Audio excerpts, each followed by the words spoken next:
नमस्कार, स्वागत है आप सबका।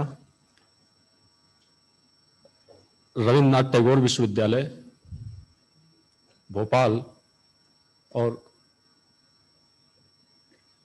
धर्मपाल शोधपीठ संस्थान तथा स्वराज संचालनालय भोपाल के संयुक्त तत्वावधान में आयोजित, जिसको कि हम लोग आज़ादी के अमृत महोत्सव के अंतर्गत इस 3 दिवसीय राष्ट्रीय संगोष्ठी का आयोजन मानविकी एवं उदार कला विभाग द्वारा किया जा रहा है, उसमें आप सबका स्वागत है। भारतीय सांस्कृतिक एवं संचार परंपराएं इस विषय पर आज का इस 3 दिवसीय संगोष्ठी का उद्घाटन सत्र है, जिसमें हमारे साथ मंच पर हमारे वक्ता आज के सत्र के अध्यक्ष रविन्द्रनाथ टैगोर विश्वविद्यालय के कुलाधिपति आदरणीय संतोष चौबे जी हमारे साथ हैं। आदरणीय भरत शरण सिंह जी निजी विश्वविद्यालय विनियामक आयोग के अध्यक्ष हमारे साथ हैं। आप लोग तालियां बजाकर उनका स्वागत कीजिए। हमारे विश्वविद्यालय के माननीय कुलपति आदरणीय ब्रह्म प्रकाश पेठिया जी भी हमारे साथ हैं। हम सब के अभिभावक की तरह और हमारे परिवार के सिद्धार्थ चतुर्वेदी सर, बहुत यंग और डायनेमिक इंसान हमारे बीच में है। हमारा सौभाग्य है कि हमारे साथ हैं, उनका स्वागत करते हैं। धर्मपाल शोधपीठ संस्थान के आदरणीय संजय यादव जी हमारे साथ हैं, उसके निदेशक हैं आप, और हमारा सौभाग्य है कि आप हमारे साथ हैं इस सत्र में।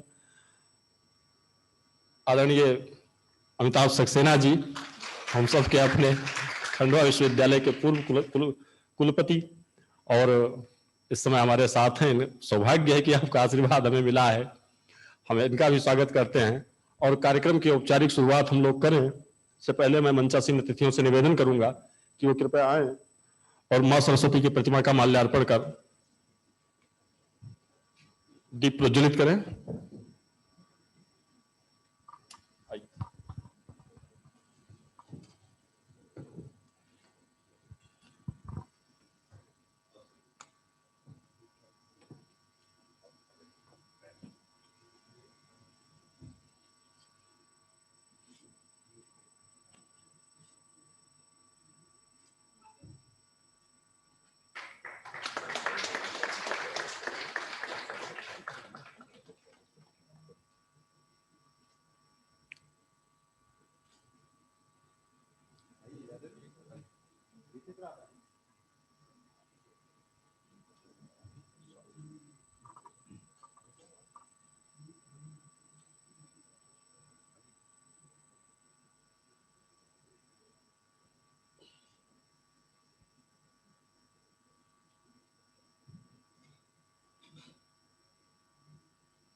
तालियां बजा सकते हैं आप लोग भाई, मतलब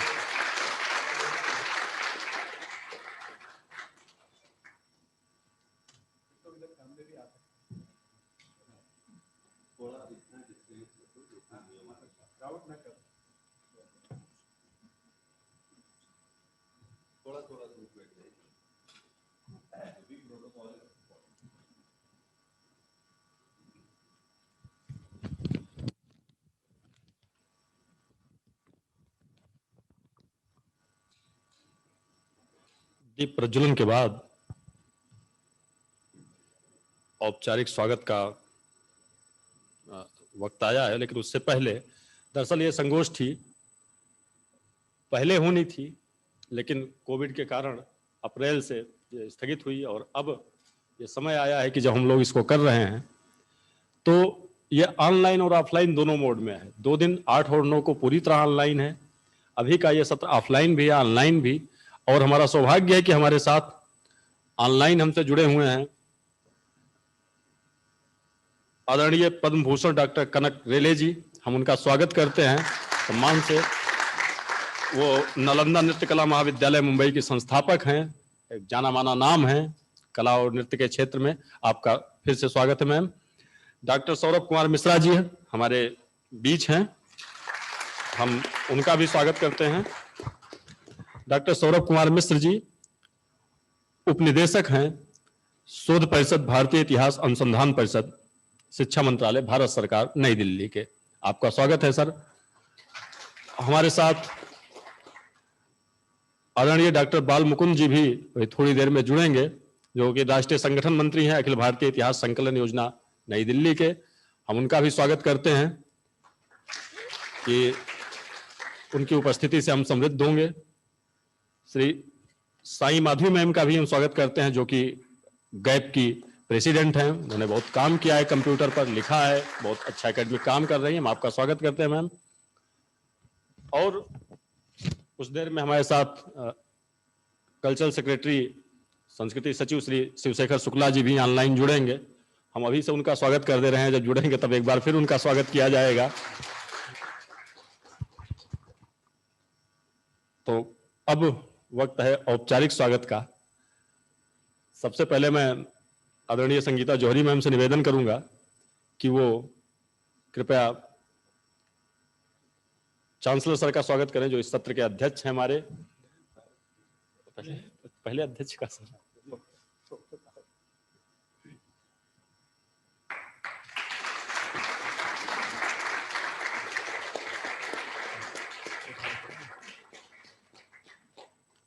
ये किताब एक विश्वरंग का और दूसरा हाँ दे दीजिए।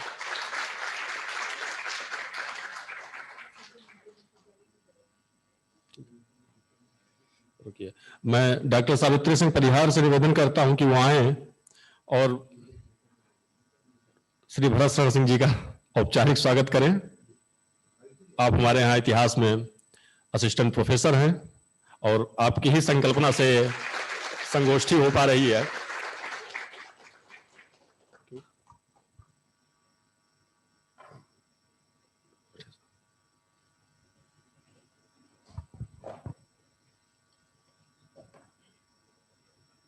मैं लैंग्वेज विभाग के अध्यक्ष डॉक्टर रुचि मिश्रा तिवारी से निवेदन करता हूं कि वो आए और हमारे कुलपति महोदय का औपचारिक स्वागत करें।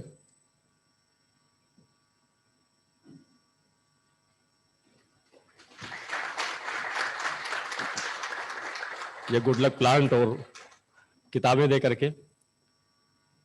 दरअसल ये किताब जो ऊपर दिख रही है छोटी सी, उसका अनुवाद चांसलर सर ने किया है। E.F. सुमाकर की किताब है, एक भ्रमित आदमी के लिए किताब, और उसका टैगलाइन भी है कि कोविड काल के लिए लिखी गई किताब है। और हिंदी में उसका बहुत सरल अनुवाद किया है सर ने, जरूर पढ़ी जानी चाहिए एक बार। आईसेट पब्लिकेशन से ही छपी है, बहुत सुंदर उसका प्रिंट है। और शायद इसका कवर पेज रणीय प्रभु जोशी जी ने डिजाइन किया था, जो कि हमारे बीच नहीं है। ईश्वर उनकी आत्मा को शांति दे। मैं बहुत ही सम्मान के साथ अब आमंत्रित करता हूं भाई विनय उपाध्याय जी को कि वो आए और आदरणीय अमिताभ सक्सेना जी का औपचारिक स्वागत करें।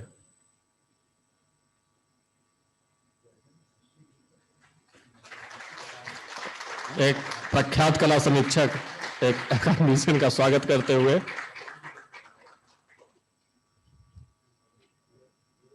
दरअसल भ्रमित आदमी के लिए किताब जो है जो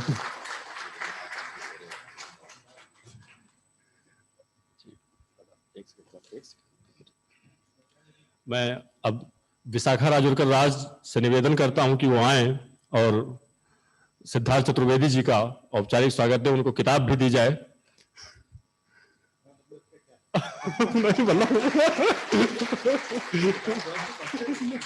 नहीं इसीलिए कि योग्य व्यक्ति पहुंचे हो। फोर्स के साथ बोला है किताब दी जाए, अब हम पूछेंगे उसमें लिखा हुआ है।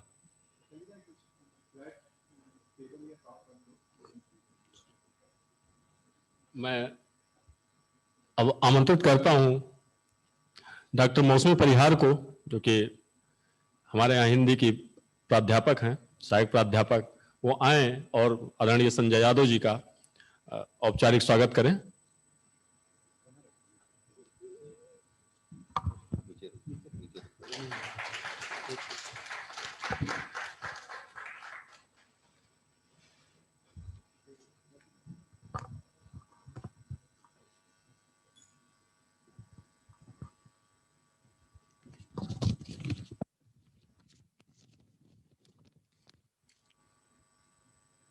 बहुत बहुत धन्यवाद। दरअसल कोई भी जब हम बड़ा काम करते हैं तो यूं ही नहीं होता, जैसे त्रासदियां महापुरुषों के जीवन का अनिवार्य हिस्सा होती हैं, वैसे ही जब कोई आप बड़ा काम करते हैं तो उसमें रुकावटें भी बहुत आती हैं, लेकिन इसके बावजूद आज हम यहाँ हैं, उसे कर पा रहे हैं। ये हमारे लिए हर्ष का विषय है कि कोविड के बाद हम लोग इकट्ठा हुए हैं इस तरह से। ये जो विषय है भारतीय सांस्कृतिक एवं संचार परंपराएं, ये एक ओपन एंडेड विषय है और सबसे बड़ी बात ये कि सही मायनों में एक अंतरअनुशासनिक विषय है। वैसे तो ये इतिहास और जनसंचार मिल करके उन्होंने इसको तय किया, विषय को चुना, उसमें शीर्षक लगाए कई सारे, बहुत लंबी माथापच्ची के बाद बहुत सोच समझ के उन्होंने विषय तय किया, उसके उप विषय बनाए। लेकिन जो सबसे बड़ी बात है, क्योंकि ये आजादी के अमृत महोत्सव के अंतर्गत आयोजित हो रहा है, वो ये पॉइंट आउट करना था, जिस पर हम लोग ये चर्चा करना चाहते हैं कि आखिर में इतिहास किसको कहा जा रहा है, और दूसरा, इतिहास क्या बिना किसी कम्युनिकेशन सिस्टम के इतिहास है? अगर इतिहास का कोई कम्युनिकेशन सिस्टम नहीं है, उसकी एक संचार प्रणाली नहीं है, तो वो किसी काम का इतिहास नहीं, तब तो वो या सिर्फ शिलालेखों पर होगा या कागजों में होगा।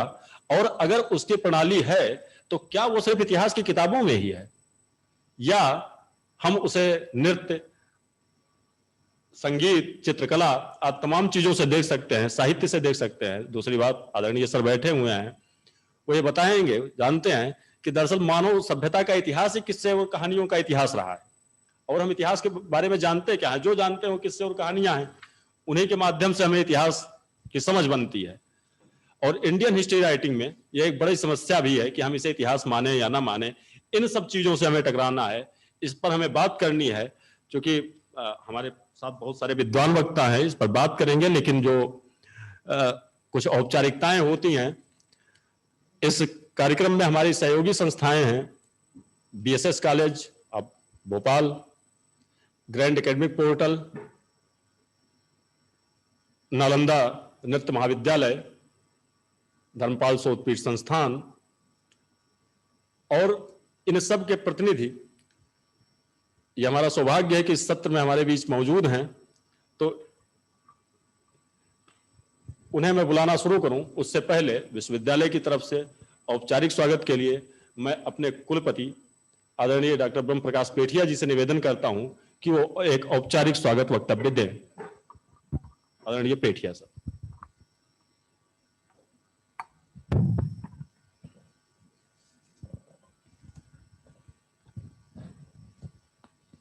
धन्यवाद। हमारे मुख्य अतिथि अध्यक्ष निजी विश्वविद्यालय विनियामक आयोग आदरणीय श्री भरत शरण सिंह जी, पूर्व निर्देशक धर्मपाल शोधपीठ एवं क्षेत्रीय संगठन मंत्री, अखिल भारतीय इतिहास संकलन योजना मध्य क्षेत्र, विशेष अतिथि डॉक्टर हर्षवर्धन सिंह जी तोमर जी जो हमसे ऑनलाइन जुड़े हुए हैं, राष्ट्रीय संगठन अखिल भारतीय इतिहास संकलन योजना नई दिल्ली से श्री बाल मुकुंद जी, ये भी हमसे ऑनलाइन जुड़े हुए हैं, विशिष्ट अतिथि उपनिदेशक शोध परिषद भारत सरकार नई दिल्ली से डॉक्टर सौरभ कुमार मिश्र जी भी हमसे ऑनलाइन जुड़े हुए हैं, प्रमुख सचिव सांस्कृतिक विभाग आयुक्त स्वराज संस्थान संचालय श्री शिवशेखर शुक्ला जी भी, ये भी हमसे ऑनलाइन जुड़े हुए हैं, नालंदा नृत्य कला महाविद्यालय मुंबई से पद्म विभूषण डॉक्टर कनक रेले जी भी, वो भी हमसे ऑनलाइन जुड़े हुए हैं। इस आयोजन के अध्यक्ष वरिष्ठ कथाकार, विज्ञान कर्मी, सामाजिक उद्यमी और हमारे विश्वविद्यालय के कुलाधिपति श्री संतोष चौबे जी, प्रभारी निदेशक धर्मपाल सूत पीठ संस्थान स्वराज संचालय भोपाल से श्री संजय यादव जी, प्रो कुलाधिपति सीवी रमन विश्वविद्यालय खंडवा के श्री अमिताभ सक्सेना जी, अध्यक्ष grand academic portal Shri Sai Madhavi ji जो कि हमसे ऑनलाइन जुड़े हुए हैं, मेरे सभी विश्वविद्यालय के साथीगण, आप सभी का इस 3 दिवसीय राष्ट्रीय वेब संगोष्ठी जो कि भारतीय सांस्कृतिक एवं संचार परंपराएं पर हमारे विश्वविद्यालय के मानविकी एवं उदार कला संकाय द्वारा प्रस्तुत की जा रही है, उस सब में आप सभी का अभिनंदन एवं स्वागत करता हूं। जब हम संचार की बात करते हैं तो संचार तो जीवन का एक अभिन्न अंग है, और यदि हम इतिहास में जाएं तो पाएंगे कि आदि मानव अपने सहयोगियों के साथ शिकार के दौरान संकेतों और ध्वनि से संचार करता था। आप सबने भीमबेटका का भ्रमण किया होगा, आपने वहां पर पेंटिंग भी देखी होगी। तो ये सब बताती है कि पाषाण काल से ही मनुष्य ने गुफा चित्रण आरंभ करके जो भीति चित्रों के सहायता से अपनी भावनाओं को अभिव्यक्त करना शुरू कर दिया था। प्राचीन काल में कला के बाद जनसंचार का माध्यम गीत, संगीत और नृत्य हुआ करते थे। भारत में लोकगीत, लोक नृत्य, लोकनाट्य एवं लोक कथाएं की बहुत पुरानी परंपरा जनसंचार के बड़े माध्यम रहे हैं। लोक भारतवर्ष में सिर्फ मनुष्य ही नहीं, हमने पहाड़, नदी, सभी वनस्पति, सारे जीव जंतुओं को मिलाकर इसका लोक का बनता है।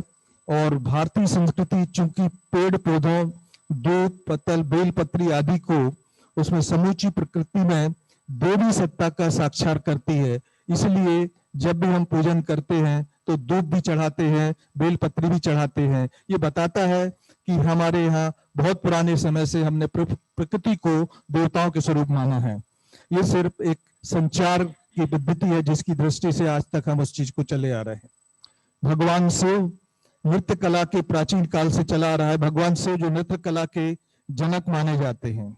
सभी नृत्य शैलियों में आप सभी देवी देवताओं की स्तुति के माध्यम से भारतीय संस्कृति का संधान देखेंगे। भारत में इस हमारी जो संस्कृति है, इसके संरक्षण में जो आकाशवाणी एवं दूरदर्शन ने महत्वपूर्ण योगदान दिया है, और उन्हीं की वजह से हम इस चीज को महसूस कर पा रहे हैं। मुझे आशा है कि ये आने वाले 3 दिन जिसमें हम लोक संचार संबंधी भारतीय अवधारणा के बारे में बात करेंगे, उसे जानना काफी रोचक और दिलचस्प होगा। इस राष्ट्रीय वेब संगोष्ठी में मैं आप सभी का एक बार पुनः अभिनंदन एवं स्वागत करता हूं, और आशा करता हूं कि आप सभी लोग 3 दिन में काफी उत्साहपूर्वक इसमें भाग लेंगे, और हमारा जो इसका संघर्ष वो निकलेगा निचोड़ वो काफी अच्छा होगा, और क्या हमारी आगे संभावनाएं हैं और इसको हम कैसे आगे बढ़ाते हैं। तो सभी शुभकामनाओं के साथ आगे 3 दिन के लिए आप सभी को शुभकामनाएं, और आप उसमें भाग लें और अपने तरफ से जो भी आपका योगदान है, आपके प्रश्न है, वो आप संगोष्ठी में उठाएं तो काफी रोचक रहेगा। धन्यवाद।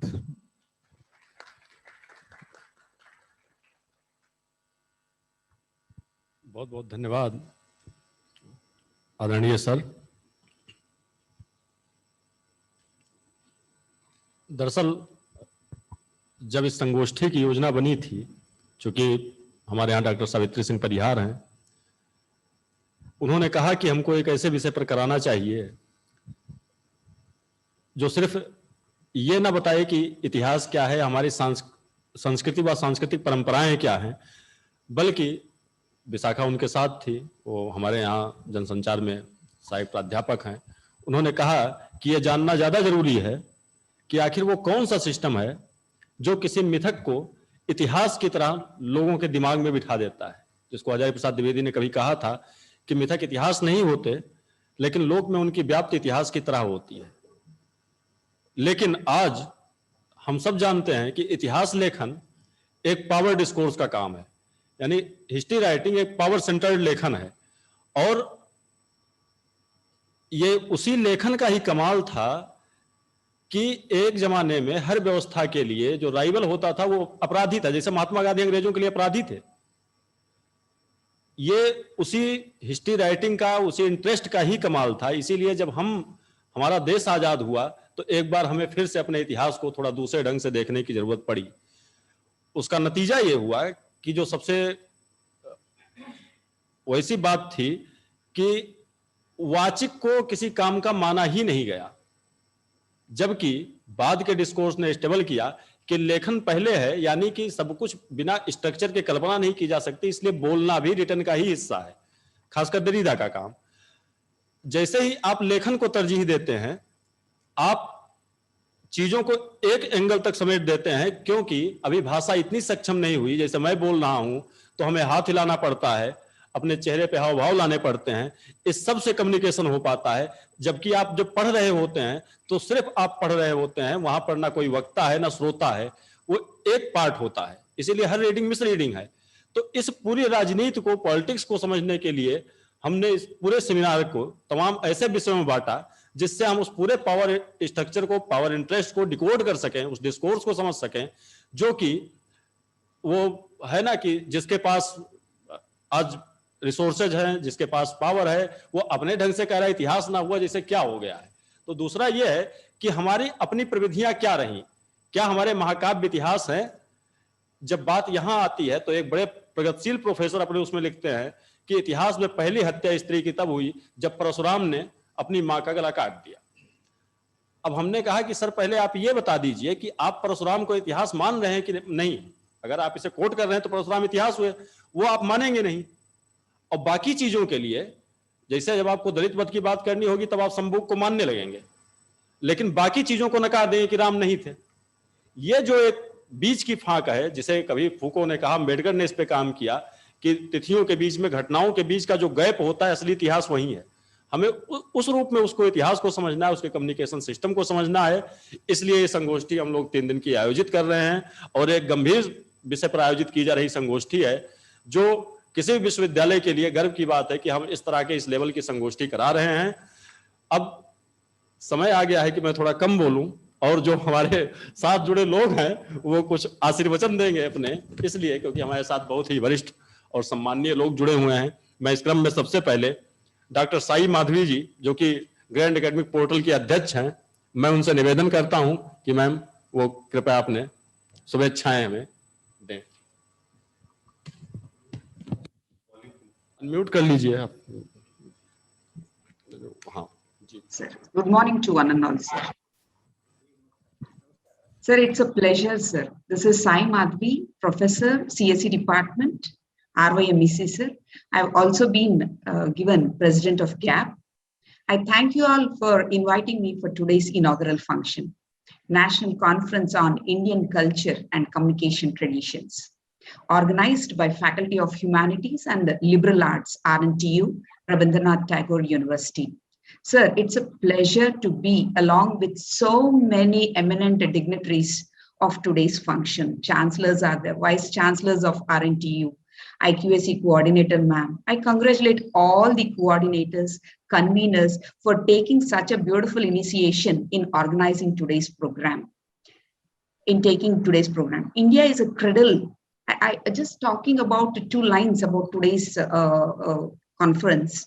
India is a cradle of human race, birthplace of human speech, mother of history, grandmother of legend, and great-grandmother of traditions. These lines float on the net so much, not only on the net, but in our hearts too.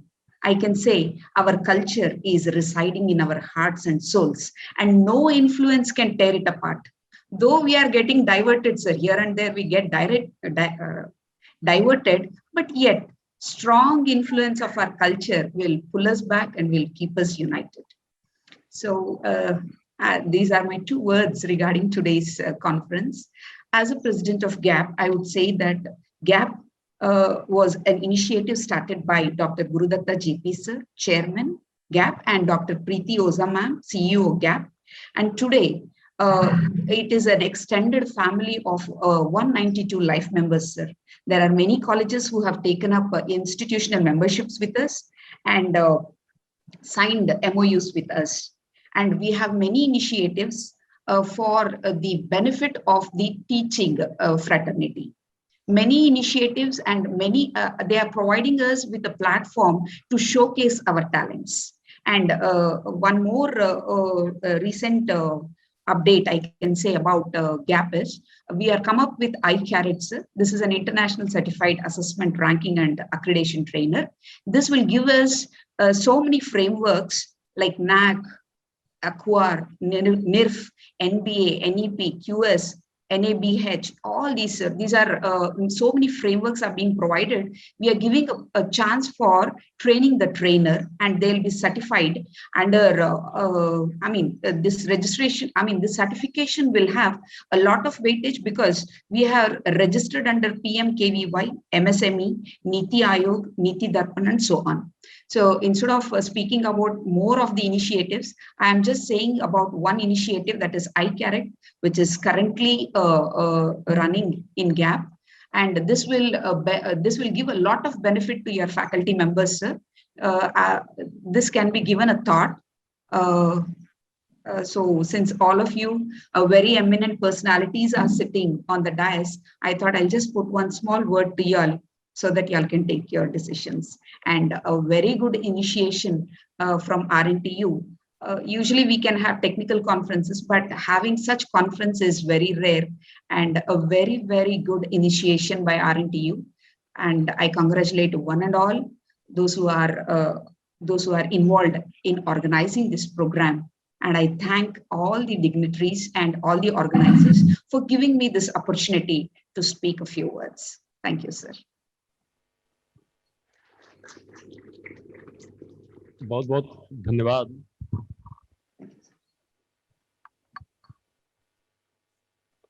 बहुत बहुत धन्यवाद Madhavi ma'am. और हमें बताते हुए खुशी हो रही है कि ऑनलाइन हमारे साथ कम से कम 80 से ज़्यादा लोग जुड़े हुए हैं, और हमारे साथ ऑफलाइन भी 50 से ज़्यादा की संख्या में लोग यहाँ इस सभागार में उपस्थित हैं। तो संख्या के लिहाज से और उसमें जितने लोग पार्टिसिपेट कर रहे हैं उसमें या तो रिसर्च स्कॉलर्स हैं, फैकल्टीज हैं, अदर डिग्निटरीज हैं, अपने अपने फील्ड के एकेडमिक्स के बहुत बड़े बड़े नाम हमारे साथ जुड़े हुए हैं। ये इस बात का प्रमाण है कि दरअसल जिस तरह के विषयों पर आप बात कराते हैं उन पे बात कराने की कितनी ज़रूरत है, और खासकर ह्यूमैनिटीज़ में। क्योंकि एक बात मैं हमेशा कहता हूँ कि ह्यूमैनिटीज़ का स्टूडेंट वो हर विषय के बारे में बोल सकता है। आप मेडिकल वाले से कहिए कि थोड़ा हिंदी लिटरेचर पे बोलो, शायद ना बोल पाए। आप हिंदी के आदमी से कहिए कि बोलो तो बताएगा कि ये मानव स्वतंत्रता के लिए जरूरी विषय है, इतना तो बता ही देगा। इसलिए हमारे साथ तमाम तरह के लोग जुड़े हुए हैं। और अब मैं बहुत ही सम्मान के साथ नालंदा नृत्य कला महाविद्यालय मुंबई के संस्थापक पद्म भूषण डॉक्टर कनक रेले जी से आग्रह करता हूं कि वो अपना आशीर्वचन दें। बहुत सम्माननीय हैं, वरिष्ठ हैं। मैं बहुत आदर और सम्मान के साथ उन्हें आमंत्रित करता हूं। Doctor Kanak Rele ji. Namaskaram. I would like to stress here that I have had a very, very long relationship with Bhopal. I have come here again and again as a very young performer, and I had the opportunity of showcasing my art. I really like the subject that you have floated today for this discussion. I was just thinking, I was sitting here, I am a performer. If you give me a few minutes, I would like to say something because it has touched the very core of my soul. I'm a performer, and I had the privilege of unearthing a very beautiful dance style which was reportedly dead. There were no practitioners, and that is called Mohiniyattam. It belongs to Kerala. I am not from Kerala, but from my childhood, from the age of say 7 or 8, I've been totally involved in practicing, learning, practicing Kerala arts first Kathakali, and now Mohiniyattam, which has become my soul. I would like to point out over here that when you have these discussions, you would like to go deep into what is your art. Where does it touch you? Where does it take you? I am pretty aged. I started the entire concept of classical dance academics in this country. And I was pilloried, I was ridiculed. People said, "ये क्या करती, पागल हो गई है क्या? ये यूं नाच के क्या डिग्री मिलती है?" Today it is gone much above, and I'm very proud of the fact that I could do that. But my contention is always that it is an ancient art. Yes, I agree. I have studied the Natya Shastra attributed to the legendary sage Bharata very deeply. I can quote ad hoc from it. But then a time came when I said that, is this useful to us today? We are all dancing. And I could see things being performed on the stage. Slowly, I see that the young people of this country are moving away from what your traditions were. I have learned in the most traditional way from a very revered guru. I mean, I could not even dare to speak anything in his presence. But I had these questions in my mind. What am I dancing?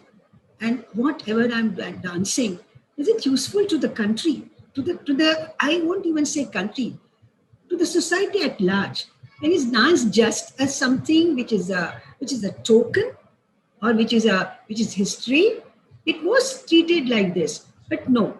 When I went deep into what is Natya Shastra, what are the traditions, the Natya Shastric tradition, I said it's inherent part of your life. It is a part of my life. I express myself. I express my anguish, my joys, everything through my dance. And that is how I shifted away. Of course, for me, Bharata Muni is really legend. All the gods are my, I bow down to them daily. But to me, dance is nothing, it cannot be treated as an antique. I don't want it to be an antique. And that is why I started shifting away. And I said, can we not do something which touches the people's heart? But I want to dance, pure Mohiniyattam I want to dance, but I want to touch the people. And how do I touch the people?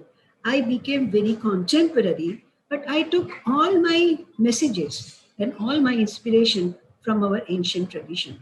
So that I started performing, I started choreographing, and I must say that in this particular thing, I had the collaboration of a very fine, a very highly respected Kerala poet, Kavalam Narayana Panikar. We made two sides of the same coin. And he also said that, yes, you're quite right. Though he was a very great traditionalist, I'm a traditionalist. But I would like to touch every one of you distinguished people, that you have to make the art contemporary. And that is how I started taking up problems. I started taking up things. But then when I went to my traditions, I found Bharata. I want so many that I came across so many of our legendary commentators. And they said, you are not supposed to depict current situations. Why not? And that is how I started doing the characters like Draupadi, Gandhari. All these characters were Kubja. I took these characters, and those are characters which are alive. I'll give a small little example that one day Mumbai is a very big city, and I was going in my vehicle, and I saw a couple, very poor couple. The woman was poor thing. She had a big weight on her head. Her lord and master was striding very forcefully ahead. And Mumbai being what it is, she could not bring herself to cross the road, because from this side, from that side, from everywhere, vehicles were coming like stampeding animals. And the man goes on the other side, stands there. I don't know, I could not understand that language because all sorts of people come into Mumbai. But I could see from his gestures that he was cursing her. And he was telling her that, why don't you cross over? This poor woman, eventually she decided she was going to take it. She just had a deep breath and just dashed across the road. When I was holding my breath because I was trembling. She goes across. And what does it happen? I mean, if I mean, in my mind, I said, I would like to box that stupid fellow's face and head. No. She went there, and what a smile she gave her husband. And the man puts his hand round her shoulder, hugs her, and both of them go away. But that is the day I said, this is my India. This lady is I won't call her a woman, she's a lady. She represents me, and she represents so many of us. The faith that she had in herself, in her standing, and in her husband. In the sacred tie, the sacred thread that binds us. In India, nowadays all sorts of divorces are going ahead. I don't want to comment on that. But we were brought up for certain linkages. And this is what I said, this is the India I want to depict. Then I went to so many scholars, and I told my friend Kavalam Narayana Panikar, I said, Kavalam, I would like to present this. He was very upset. Oh, I don't want to do that. I said, why not? What's wrong? I said, no. You want to do Draupadi, and you want to do this and that and all that. We can't do that. I said, does not Draupadi belong to you? Draupadi belongs to me. Draupadi belongs to everybody over here. Draupadi is a concept. If you don't want to take her as a flesh and bone person, leave it. But the concept of Draupadi, the concept of Kubja, won't you like to do that? He was in a huff. I used to go to Kerala, to work with him. Next day morning, early in the morning, he rings up in my hotel and tells me, Kanak, you're quite right. We have to present this. And we started choreographing. Now, I must say that I was extremely fortunate that I had the poet of Kavalam Narayana Panikar's caliber to write my ideas. I dance in Malayalam. I'm not a Malayali. I'm born a Gujarati, born and brought up in Maharashtra. I speak chaste Marathi. But I have become emotionally bound with the Kerala art. Now, this is the beauty of India. This is the beauty of India, because you, if you see these items of mine, if you see me dancing on the stage, I have performed it all over Europe, all over the world. And whenever I show Draupadi, whenever I show Kubja, Kubja has touched everybody's heart. I've seen people wiping their eyes because there we became one. How did we become one with them? I'm standing in Europe in a very beautiful auditorium, and I see ladies wiping their eyes and then coming backstage and hugging me. I said, oh, it was beautiful. It was beautiful. What did they know that? So I want to break these barriers. And that is why I was very happy. I'm invited here. Forget about language. We forget. Kavalam wrote in Malayalam, and I know Malayalam very well from my childhood. I dance to those items. I know Sanskrit very well. I go deep into the Sanskrit literature, and so many beautiful, exquisite items Kavalam and myself, we have dug out. But the major thing is that I belong today. And if I am away from the travails of today's world, where woman is still absolutely treated as a chattel, where woman is crushed down, then I, as a woman who is, I can say that I'm liberated, I must raise my voice. And this is what I would like to convey through this very, very beautiful concept, the conclave that you are conducting, that you have to, in a way, interpret your arts on the stage for the common people, and they should be acquainted with the problems that we are facing. You must go to the aesthetics of the dance style. Whatever is the aesthetics, we will follow. I'm following aesthetics of Mohiniyattam. And it has been a pleasure to sort of touch these things. So I did Kubja. What is Kubja? Who was Kubja? You know who was Kubja. But do you know how many Kubjas are there? But I know, in my knowledge, how many women have been thrown away for small little things. Recently, just 3 days ago, I was reading the Times of India. And one man has just thrown away a woman. For what? For a trivial, stupid sort of a thing. And the woman is going to be thrown off? No, I do not agree with this at all. And that is why I would say that artists, I love my art. I love my tradition. I go to Mohiniyattam. I have researched Mohiniyattam, and what I have contended, scholars have agreed that it is almost 3,000 years old. It's a beautiful tradition. I have dug it out. I'm choreographing in it, but I am making it also contemporary so that it touches people's heart. And what is contemporary in art? There's nothing contemporary because we are performing. And when I started researching the tradition of Indian classical dance, I, I, I have come to the conclusion, and quite a lot of scholars have agreed with me, that the dance system that exists today, which you people admire, is not more than 100, 115 years ago. But the message that it can give, it can tell people of travels. Now I'm concerned with problems of ladies, women, stree, but there are so many other problems. I did pick up those problems. I'm not saying that you cannot do Chandana Charchita Neela Kalevara, Pita Vasanavana Mali, that also you, because it's so beautiful. The poetry is so beautiful. But to sort of balance it, I've also started, I choreograph in Mohiniyattam. These are some of the issues that I take. And I'm very proud to say that, I was the first to start the degree courses in dance at the University of Mumbai, and then later on all the courses were transferred to the UGC also. Many of the institutions, I know some of the institutions in your city also, they would write to me and I would fashion out their educational courses.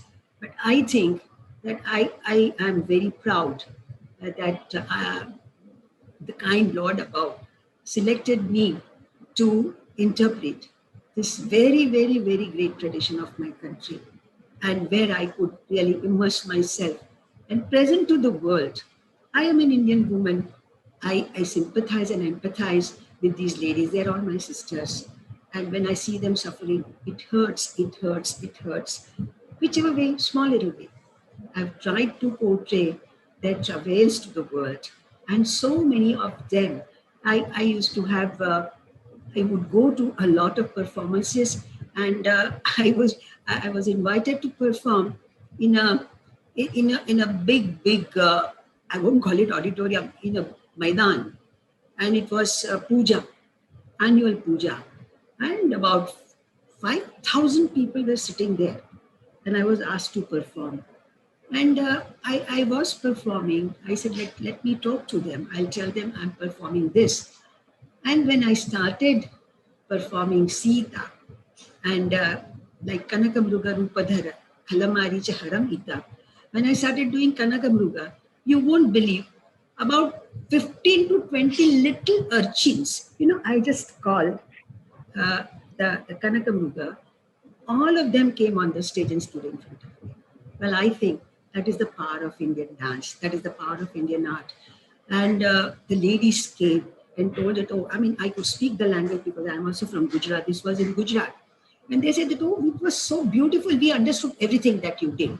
We are so happy and we are so proud. Sita ji came, this one came, that one came. So my humble request to all of you with folded hands. This is the great, great tradition of this country. I'm so proud to be involved in this particular conclave. And I have had a very, very old association with Bhopal. I love the place. And I think that I'm really sanctified today. And I'm very happy that I'm meeting all of you. I'm much older to you. You're all my brothers and sisters. But may God bless you. And I only request you that go on supporting and propagating ancient Indian traditions. Namaskaram.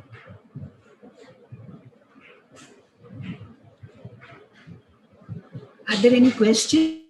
बहुत बहुत Answer धन्यवाद। any questions? No questions. कनक जी, आप सुन पा रही हैं ना मुझे? मेरी आवाज पहुंच रही है ना? हाँ, तो आपको हमारे विश्वविद्यालय में भी एक बार आना है जरूर।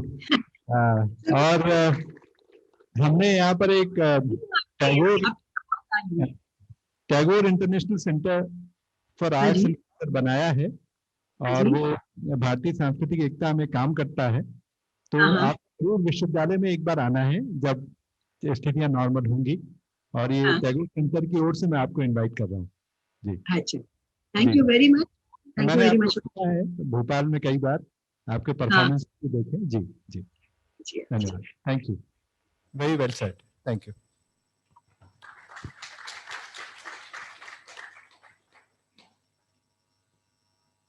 धन्यवाद कनक जी। अब मैं ज्यादा वक्त ना लेते हुए आदरणीय संजय यादव जी से निवेदन करूंगा कि वो 2 शब्द कहें। धर्मपाल शोधपीठ संस्थान के निदेशक हैं इसमें और हमारे साथ हैं।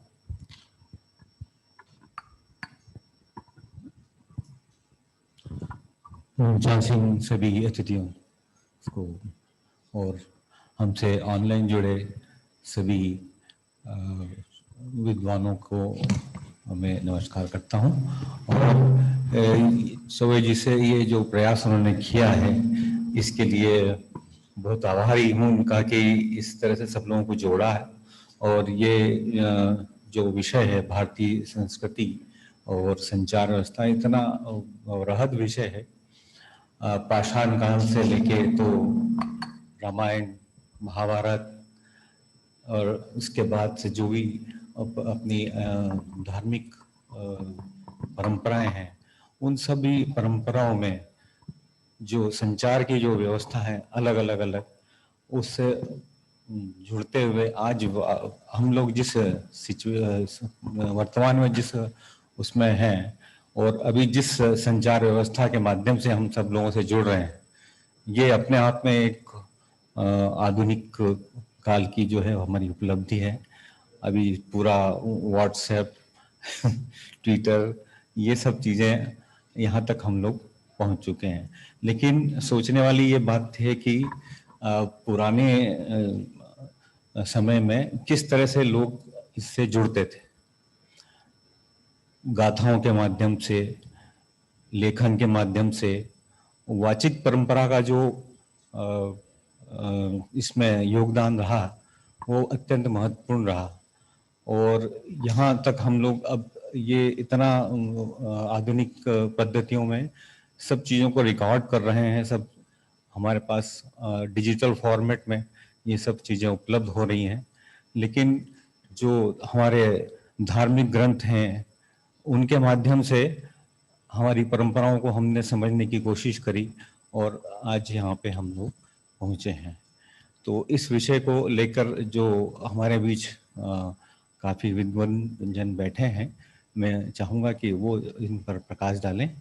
और हम लोगों ने एक छोटा सहयोग किया है इसमें, धर्मपाल शोधपीठ ने, उसमें उसके लिए आप लोगों को धन्यवाद देता हूँ। नमस्कार।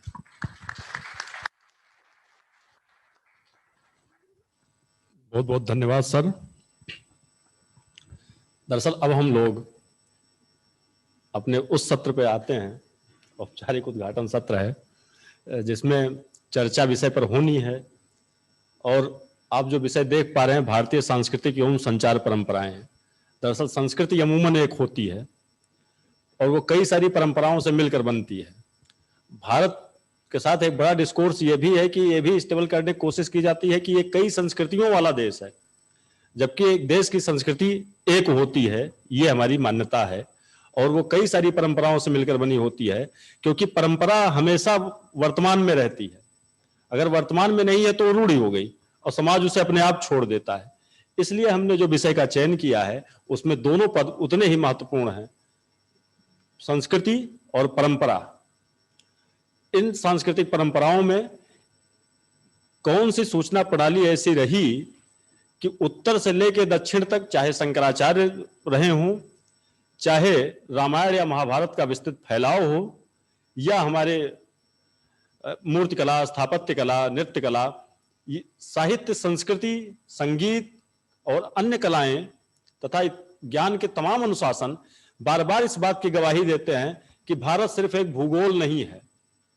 भारत सिर्फ भूगोल नहीं है, वो एक भावना है, वो एक संस्कृति है जिसको कई सारी चीजें मिलकर बनाती हैं और वो सब आपस में कहीं ना कहीं जुड़ी हैं। जितना हमारे लिए जरूरी कालिदास हैं उतना ही जरूरी अश्वघोष भी हैं। यानी श्रमण और वैदिक दोनों धाराएं मिलकर के भारत को पूरा करती हैं। जाहिर सी बात है, सबका लिटरेचर अलग है, सबका पैटर्न कहने का अलग है, और हमें भारत उनके बीच से ही तलाशना है। अगर हमने उनको गल्प कह के, अगर हमने उनको लिटरेचर कह के खारिज कर दिया तो हम तो बिना इतिहास के हो गए। हमारे पास तो इतिहास बच ही नहीं रहा है, और जो है भी उसके लिए भी हम आज तक पढ़ नहीं पाए हैं। लिखित इतिहास के साथ एक बड़ी दिक्कत यह है कि उसके लिए आपको भाषा जाननी होगी। वाचिक में कम से कम चीजें कई तरीके से आपके पास आती हैं, और वो एक लंबी परंपरा की पैरत होती हैं। इस सब पर बोलने के लिए डॉक्टर बाल मुकुंद जी, क्या भैया जुड़ गए हैं? जरा हम लोग देख रहे हैं, चूंकि अभी कुछ तकनीकी दिक्कत है। जैसे ही वो जुड़ेंगे हम उन्हें व्याख्यान के लिए आमंत्रित करेंगे। तब तक मैसेज का वेट करते हैं। हाँ,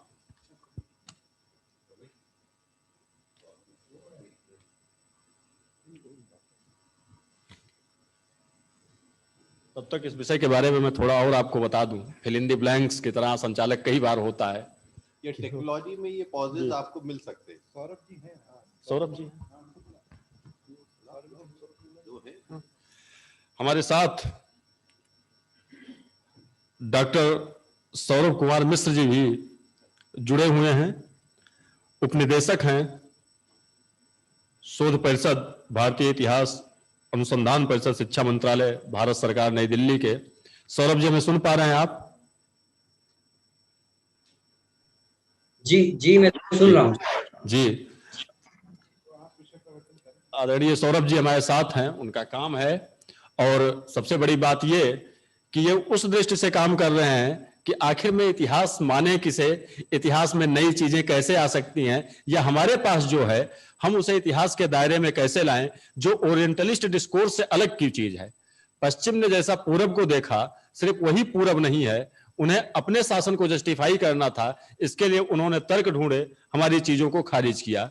लेकिन आज जबकि हमारे साथ ऐसी कोई बाध्यता नहीं कि हम उपनिवेश हैं, हम एक स्वतंत्र देश हैं, एक स्वतंत्र राष्ट्र हैं, हमारे पास अपनी मेधा, अपनी परंपरा है, तो हमें उनके भाष्य की जरूरत पड़ रही है। हमें एक बार फिर से अपने इतिहास और परंपरा को देखने की जरूरत पड़ रही है। मैं बहुत ही सम्मान से डॉक्टर सौरभ कुमार मिश्र भाई को आमंत्रित करता हूं कि वो आएं और विषय प्रवर्तन करें। सौरभ जी। जी, बहुत बहुत धन्यवाद। सर्वप्रथम तो मैं आज के जो मुख्य वक्तागण हैं और जो ऑनलाइन माध्यम जुड़े हुए हैं, विश्वविद्यालय के कुलपति, कुलाधिपति जी और मंचासीन अतिथियों सभी का मैं स्वागत, धन्यवाद करना चाहता हूं कि आपने मुझे इस कार्यक्रम के लिए उचित समझा और जोड़ा।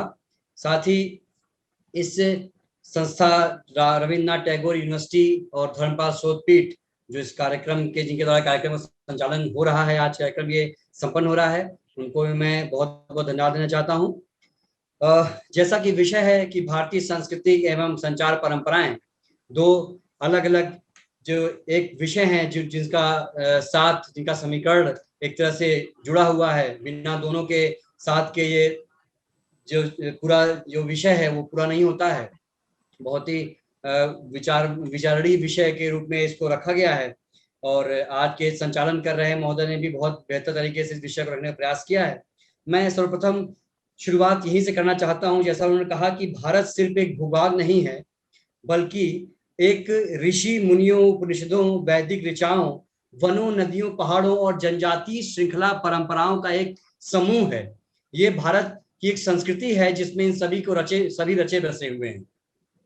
जब हम भारत की बात करते हैं तो हमें दो चीजें सामने आती हैं, भा और रत। जिस प्रकार से भा का अर्थ है कि किसी चीज में ज्ञान परंपरा हुई या फिर लीन होना या किसी परम ज्ञान की बात करना है, उसी प्रकार से रत में हम बोलते हैं किसी तल्लीनता, किसी चीज में लीन होना, किसी में विलीन होना। ये दोनों के मिलके जो भारत की बात की जाती है, इसका ये शाब्दिक अर्थ है, जिसमें ज्ञान परंपरा जो है, किस प्रकार ज्ञान परंपरा में लोग तल्लीनता के साथ आगे बढ़ रहे हैं और किस प्रकार से ऋषि मुनियों द्वारा जो भारत की वाचिक और जो ज्ञान परंपरा को आगे बढ़ाया उन्होंने है, उसके बारे में ये कुल मिला के ये बातें हमको आज करनी है। जब हम इन ज्ञान परंपरा की बात करते हैं तो इन ज्ञान परंपरा की ओर जब हम दृष्टि हमारी जाती है तो हम देखते हैं कि ये भारत की जितनी भी वैदिक ज्ञान परंपराएं हैं, ये या तो वनों में, अरण्यों में, यही यहाँ पे लिखित मुनियों द्वारा लिखे हुए हैं। जहाँ पे जिनकी परंपराएं निकलती हैं, किस प्रकार से भारत की संस्कृति है, किस प्रकार से भारत की सभ्यताएं हैं, इन पे हम बात करते हैं, इन विषयों को लेकर बात करते हैं। यहाँ तक कि इस संस्कृति के बारे में जब हम चर्चा करते हैं तो ये मनुष्य हो या भगवान हो, दोनों ही यहाँ की धरा को अपनी मातृभूमि समझते हैं और माता की तरह इसका सम्मान करते हैं। एक हम सब जानते हैं, जो रामायण महाभारत की बात हो रही है, तो हम जानते हैं कि जब लंका विजय के उपरांत भगवान श्री राम को अयोध्या में शासन करने के लिए, वहां पे निवास करने के लिए बात होती है, तो वो कहते हैं अपने अनुज से कि हे लक्ष्मण, अपि स्वर्गमयी लंका नामे लक्ष्मण रोचते, जननी जन्मभूमिश्च स्वर्गादपि करियसि। वो कहते हैं कि जो हमारी ये भले ही सोने की लंका है, स्वर्ण की लंका है, यहाँ पे सभी ऐशो आराम है, लेकिन जो अपनी जन्मभूमि है, वहां मातृभूमि है, उससे बढ़ के दूसरा कोई और जगह नहीं हो सकता है। वही हमारा मन लगेगा, वही हमारे सब कुछ सर्वस्व वहीं पे है। इसी प्रकार से जो हम देखते हैं देवता, स्वर्ग में जो देवता हैं, वो भी जो बात करते हैं अपनी भारत भूमि के लिए, वो यही कहते हैं कि गायंती देवा किलगीतिकानी धन्यास्ते भारत भूमि भागे, स्वर्गापवर्गा मार्ग भूते भवंती भूरिया पुरुषा सुरत्वात्। वो कहते हैं कि जो स्वर्ग की जो देवता है स्वर्ग के, वो भी ये बात कहते हैं कि अगर हमको एक बार भारत भूमि में जन्म लेने का अवसर मिले तो ये हमारे अहोभाग्य होगा, हमारा सौभाग्य होगा कि हमें वहां जैसे भारत भूमि में जन्म लेने की हमें सौभाग्य प्राप्त हो रहा है। इस प्रकार तमाम सी संस्कृतियां हैं जो लगातार वैदिक युग से लगातार भारत भूमि के और लगातार चली आ रही हैं, और आज तक वो संस्कृतियां हमारे परंपराओं में, हमारी रीतियों में, हमारे तमाम तरह की चीजों में रसी बसी हैं। जब हम बात करते हैं इन रीतियों, इन संस्कृतियों की बात करते हैं, तो हम जब पूरे भारत भूमि की बात करते हैं तो उसमें वो उस समय के भी देश हमारे आते हैं जो आज हमसे अलग हो गए हैं। चाहे वो बात करें हम पूर्व दक्षिण एशिया के, थाईलैंड की बात करते हैं, इंडोनेशिया की बात करते हैं, मलेशिया की बात करते हैं, कंबोडिया की बात करते हैं। इन सभी जब हम देशों की बात करते हैं जो कभी भारत भूमि का हिस्सा रहे हैं, तो इन सभी संस्कृतियां कहीं ना कहीं आज भले ही वहां पे पूजा पद्धति वगैरह सब कुछ और वहां की भाषा बोली अलग हो गई हो, लेकिन इन सभी जगह संस्कृति जो है, सभी परंपराएं जो हैं, आज भी वही परंपराएं में जीवन यापन कर रहे हैं जो कभी भारत भूमि की वैदिक परंपराएं रही हैं।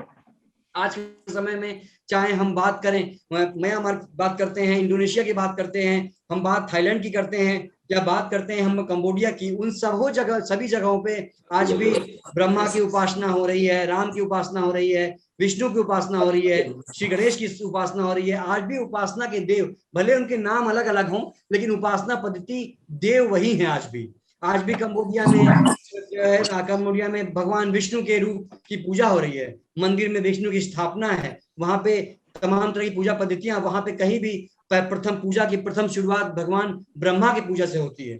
तो हम देखते हैं वहां पे फलों के नाम, कोई राम के नाम पे कोई फल है, कोई फल ब्रह्मा के नाम पे कोई है। इस प्रकार हम देखते हैं कि वहां सभी पद्धतियां, संस्कृतियां, हर जगह कोई धर्म वहां कोई स्वीकार्य हो, लेकिन वहां पे आज भी संस्कृतियां वही विचार रही हैं, उसी तरह के लोग आज भी अपने आप को मानते हैं और उसकी पूजा पद्धतियां उसी प्रकार के लोग मान रहे हैं। हम आगे बात करते हैं, जब सभ्यताओं की बात करते हैं तो उसमें हम देखते हैं, जो कि बाद में शुरुआत में हमारे संचालक महोदय ने कहा कि हम ये मुख्य रूप से कार्यक्रम का विषय जो हम रख रहे हैं, वो जो आज आजादी के अमृत महोत्सव जो हमारे 75 साल पूरे हो रहे हैं, उसको लेके खास करके हम ये कार्यक्रम उसके अंतर्गत उसके छत्रछाया में कार्यक्रम आयोजित कर रहे हैं। तो मैं एक बात कहना चाहूंगा कि जब इस संस्कृति की बात होती है तो हम ये बात हमेशा कभी नहीं भूलनी चाहिए हमको कि जो हमारी संस्कृति रही है, जो हमेशा से, चाहे वो बाहरी आक्रांता, जो भी हमारे देश में बाहरी आक्रमणकारी आए हों, चाहे वो मुगल हो या उसके बाद हमारी ईस्ट इंडिया कंपनी आई हो या अंग्रेजी शासन काल रहा हो, उन सभी में हमेशा जो है भारतीय संस्कृति को जो हमें कुठाराघात किया गया है। उनकी संस्कृति को, उनकी भाषा को, उनकी पद्धति को हमेशा से उसको कुठाराघात करके उन्हें नष्ट करने की व्यवस्था की गई है। क्योंकि हमेशा से ये बात देखा गया है कि उनको अंग्रेजों के समय ये बात हमेशा ध्यान रखी गई, उन्होंने देखा ये बात कि जब तक भारतवासियों को, भारत के लोगों को जब तक उनके संस्कृति से, उनकी परंपराओं से दूर नहीं करेंगे, उनकी बोली से, उनकी भाषा से हम जब तक अलग नहीं करेंगे, तब तक वो हम कितना भी उनको शोषण कर लें, उनका कितना भी उनके अत्याचार कर लें, वो टूटने वाले नहीं है। इसीलिए उन्होंने संस्कृति पे कुठाराघात किया, हमारी बोली, हमारी भाषा पे कुठाराघात किया, और मैकाले और तमाम अंग्रेजी पद्धतियों को देखते हुए उन्होंने जिस प्रकार से भाषाओं का उन्होंने हमारा उसके तोड़ मोड़ के पेश किया, उसका आज तक दंश हम झेल रहे हैं। लेकिन ये भी बात हमें नहीं भूलना चाहिए कि जब जब हमारे देश पे इस प्रकार की व्यवस्थाएं, इस प्रकार की दिक्कतें आई हैं, तब तक हम देश में कोई ना कोई इस प्रकार से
जब हम बात करते हैं 100 साल के इतिहास के 1857 की बात करते हैं हम, तो हमको नहीं भूलना चाहिए हमको कि उसके 100 साल पूर्व 1757 से ही हमारे जनजातीय समुदाय, जिनको अंग्रेजों ने लगातार और